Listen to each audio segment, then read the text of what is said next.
आज हम लोग टारगेट बैच का वीडियो क्लास लेने जा रहे हैं, जो कि आपको पता है टारगेट बैच 6 से 8 PM में चलता है। और इसमें आप लोग को हमने मैग्नेटिज्म के विषय में नहीं बताया थे। मैग्नेटिज्म का सबसे इम्पोर्टेंट चैप्टर है अल्टरनेटिंग करंट, जिसको हम लोग AC करंट के नाम से भी जानते हैं। सबसे पहले आप लोग को समझना होगा AC और DC में क्या डिफरेंस है।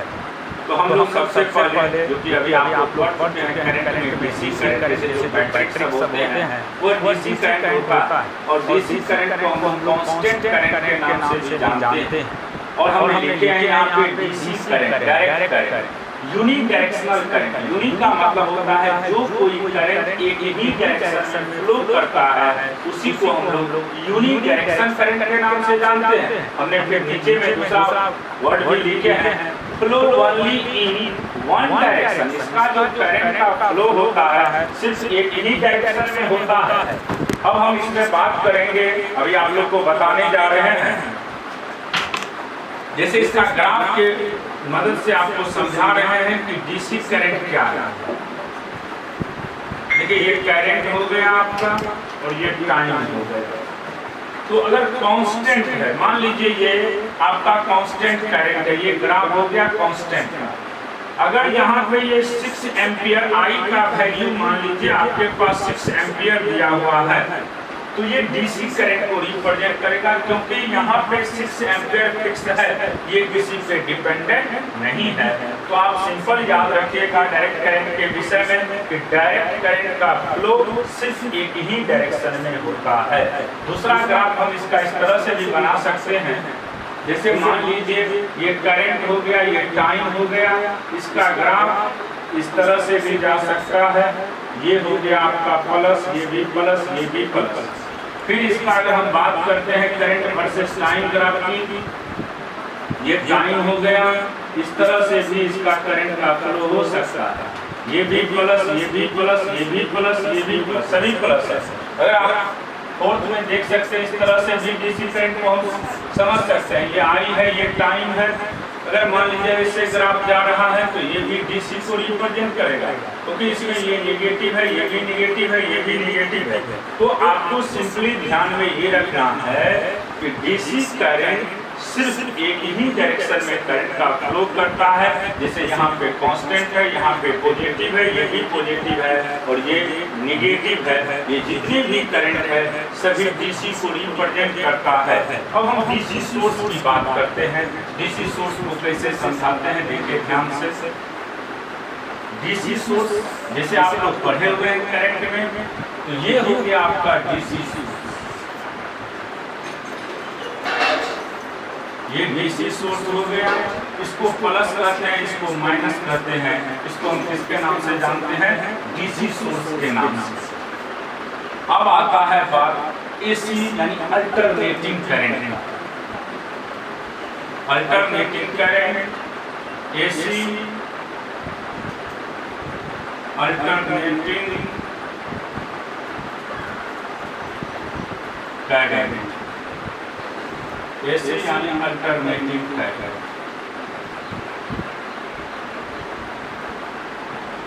अल्टरनेटिव करंट हम उसको कहेंगे जो हर एक इंस्टेंट पे वैरी करता है। जैसे IT, I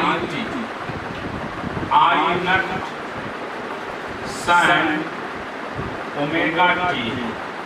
देख रहे हैं आप लोग, यहाँ पे I जो है वो फंक्शन है किसका, टाइम का, और ये टाइम हर एक इंस्टेंट पे चेंज करेगा। इसका मतलब ये करंट भी हर एक इंस्टेंट पे चेंज करते हैं।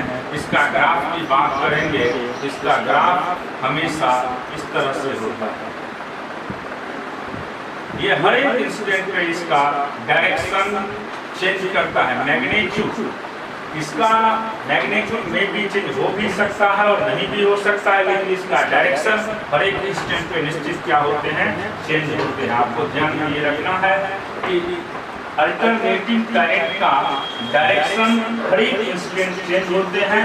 इसका मैग्नीट्यूड चेंज हो भी सकता है और नहीं भी हो सकता, लेकिन direction must be change. The direction of an AC current must be changed.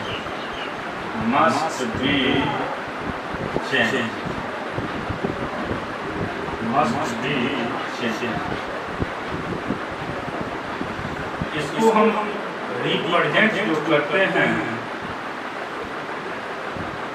यही रिप्रेजेंटेशन हो गया AC सोर्स। ये रिप्रेजेंटेशन हो गया किसका? AC सोर्स का। अब हम लोग बात करते हैं इसमें, जैसे आप लोग एवरेज करंट के विषय में जानते थे।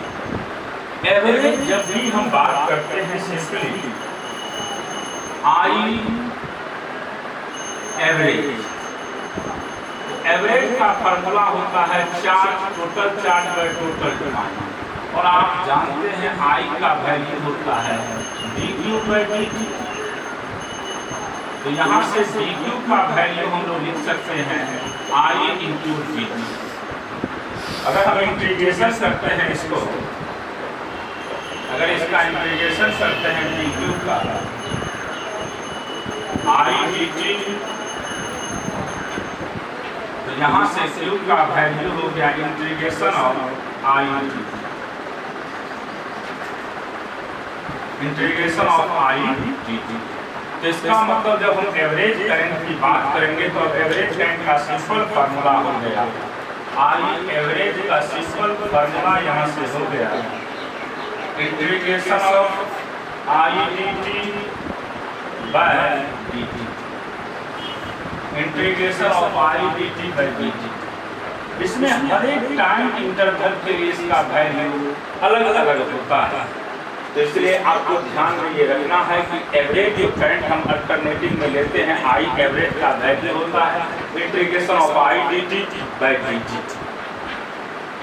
अब इसमें आप लोग को पहला चीज पढ़ना है RMS करंट के विषय में। RMS करंट का मतलब होता है root mean squared value of current. Root mean squared value of current, ये आप लोग नोट कर लेंगे। हम लोग सीधा जानते हैं I एवरेज का वैल्यू Q/T, तो I बराबर dQ/dt, तो dQ का वैल्यू I dt। हमें Q निकालना है तो दोनों तरफ हमने इंटीग्रेशन किए हैं और I एवरेज का सिंपल वैल्यू हमने पढ़ाए हैं I एवरेज बराबर I dt/dt। जैसे आपको अगर कैलकुलेट करने के लिए दिया जाए, जैसे क्वेश्चन पूछा जाता है कि होल टाइम पीरियड में एवरेज करंट का क्या होगा, तो होल टाइम पीरियड में इसका वैल्यू ऑलवेज 0 मिलता है। जैसे आपको क्वेश्चन पूछा जाएगा calculate the value, calculate the average value of current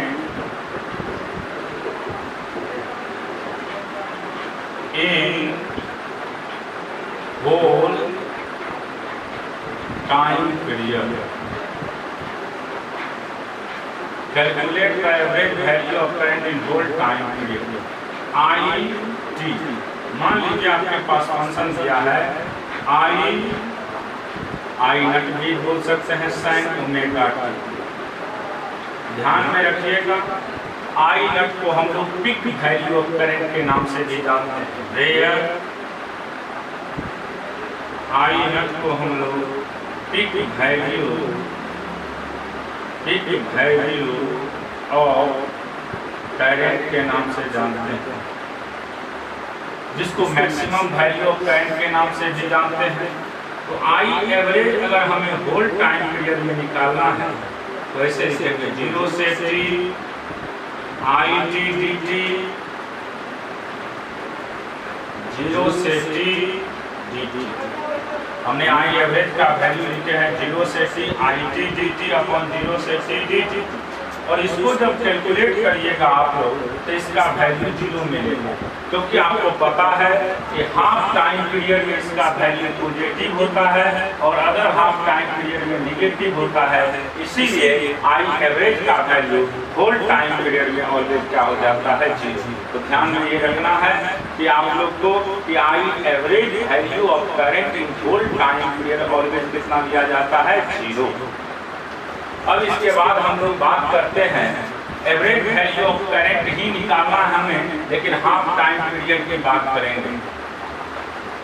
half time period में एवरेज वैल्यू ऑफ करंट क्या होता है, इसको भी हम समझा देते हैं यहाँ पे।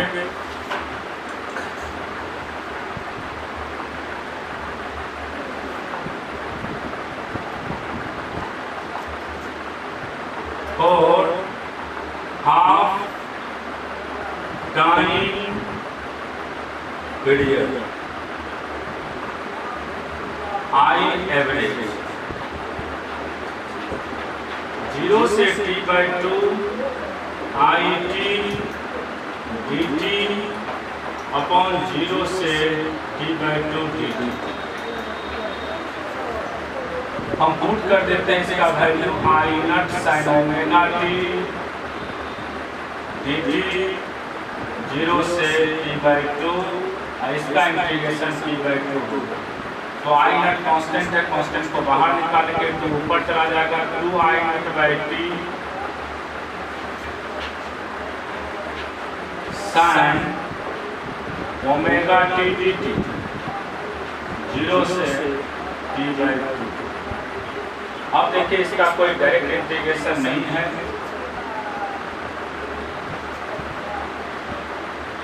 To I naught by t, इसका इंटीग्रेशन होता है minus cos omega t by omega 0 से t/2। ओमेगा को बाहर निकाल लीजिए तो 2 I naught by T into omega को 2 पाई बाय टी भी बोल सकते हैं। माइनस को बाहर कर दिए हमने, कॉस ओमेगा टी 0 से t/2, t से t कैंसिल, 2 से 2 cancel, minus I naught by पाई। पहले अपर लिमिट पुट करेंगे तो आपको पता होना चाहिए ओमेगा का value 2 pi by T, omega का value 2 pi by T into t/2, फिर माइनस कॉस ओमेगा का value 2 pi by T into 0। देखिए 3 से t कैंसिल हो गया, 2 से 2 कैंसिल हो गया, यहाँ से minus I naught by pi, cos pi का वैल्यू -1 और कॉस 0 का वैल्यू 1, -1 -2 आई नॉट से मल्टीप्लाई हो जाएगा तो कितना हो जाएगा 2 आई नॉट बाय पाई। आपको याद ये रखना है कि हाफ टाइम पीरियड के केस में एवरेज वैल्यू जो लिया जाता है उसका सिंपल वैल्यू होता है 2 I naught by pi, 2 I naught by pi. तो एवरेज वैल्यू जब भी पूछेगा आपसे तो होल टाइम पीरियड की बात करता है, मान लीजिए तो होल टाइम पीरियड में आप सिंपल याद रखेंगे एवरेज वैल्यू हमेशा कितना होता है 0, और हाफ टाइम पीरियड के लिए ये स्पेशल केस है, और हाफ टाइम पीरियड में हमने अभी तुरंत प्रूव किए हैं, वैल्यू निकाल के दिखाए हैं 2 आई नॉट बाय पाई। अब इसका ग्राफ भी आप लोग देख लीजिए, करंट वर्सेस टाइम की बात कर रहे हैं, करंट वर्सेस टाइम ही हो गया, ये करंट हो गया आपके पास, इसको पीक वैल्यू कहते हैं आई, इधर हो गया माइनस आई, ये 0 हो गया, ये 2 आई नॉट बाय पाई,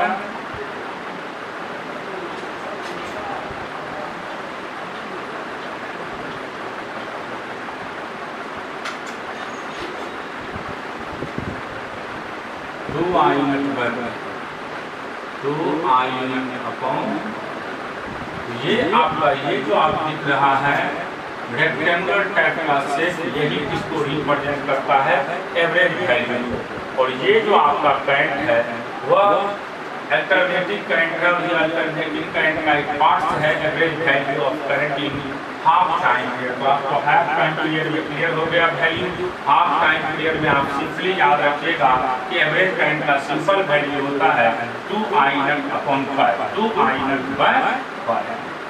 अब इसके बाद हम लोग बात करते हैं इसी में आपसे पूछा जाएगा कि पीक वैल्यू, जैसे मान लीजिए क्वेश्चन है आई टी बराबर 4 sin ओमेगा टी, इसमें पीक करंट की बात करता है आई पीक। याद रखिएगा आई पीक का वैल्यू हो जाएगा 4 एम्पीयर। जैसे मान लीजिए पीक वोल्टेज की बात करता है वीटी बराबर 7 cos ओमेगा टी, याद रखिएगा पीक वोल्टेज हो जाएगा 7 वोल्ट। फिर कहीं क्वेश्चन में अगर आपको दे दिया जाए